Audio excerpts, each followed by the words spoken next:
یہ جو 2 رکعت اس نے ادا کرنی ہے یہ اس کے اجر میں بہت زیادہ اضافہ کرتی ہے، بہت زیادہ اضافہ فرما دی۔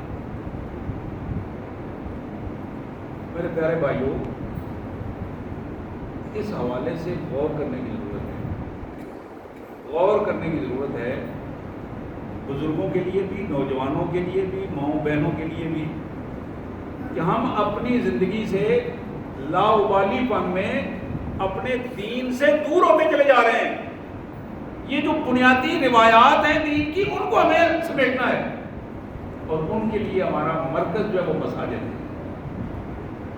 مسجد سے جتنا دور ہوں گے اتنا زیادہ پریشان ہوں گے، اتنا زیادہ دین سے دور ہوں گے۔ مسجد سے جتنا قریب ہوں گے اتنا زیادہ ہم دین سے قریب ہوں گے۔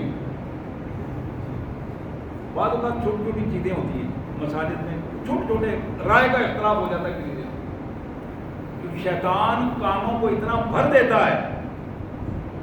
میں نے دیکھا ہے کہ بعض بھائی مسجد چھوڑ کے آتے ہیں، چھوٹی چھوٹی باتوں سے نماز پڑھنا چھوڑ کے آتے ہیں۔ یہ شیطانیت ہے، نفسانی شیطانیت ہے، اس کو کنٹرول کرنے کی ضرورت ہے۔ معاملہ کوئی بھی ہو، لیکن ہمیں اپنے آپ سے ناراض ہو جانا الگ بات ہے، لیکن اللہ کے گھر آنا، اللہ سے ناراض ہو جانا، یہ تو اپنے آپ کی تباہی کی کیفیت ہے۔ یعنی حالت کوئی بھی ہو، ہم کسی صورت میں بھی اس کو برداشت نہ کریں کہ ہم مسجد نہ جائیں۔ مسجد کے ساتھ تعلق دلی تعلق، اور پھر اللہ کے رسول صلی اللہ علیہ وسلم نے فرمایا، بڑی بخاری کی بڑی مشہور حدیث، مسلم کی حدیث مبارک، کہ کل قیامت کے دن، حشر کے دن، جس دن کوئی سایہ نہیں ہوگا، یذلہم اللہ، سبعۃ یذلہم اللہ یوم لا ظل الا ظلہ، اللہ کے عرش عظیم کے سائے کے علاوہ کہیں سایہ نہیں ہوگا۔ لوگ تڑپ رہے ہوں گے اس دن، اللہ تعالیٰ جن 7 قسم کے لوگوں کو اپنے عرش عظیم کا سایہ عطا کریں گے، ان میں سے ایک قسم کے بندے وہ ہوں گے قلبہ معلق بالمسجد، قلبہ معلق بالمسجد، جس کا دل مسجد میں اٹکا رہتا۔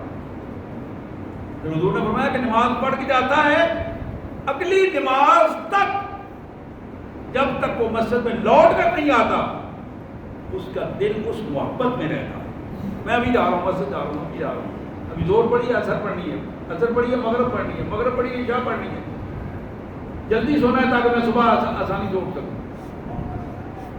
یہ ایک ایک چیز، ایک ایک پہلو ہماری زندگی میں، تربیت کا پہلو، یہ چیزیں ہم نے ٹرانسفر کرنی ہے اپنی اگلی نسل کو، اپنے بیٹوں کو، اپنی بیٹیوں کو، اپنے چھوٹے بہن بھائیوں کو۔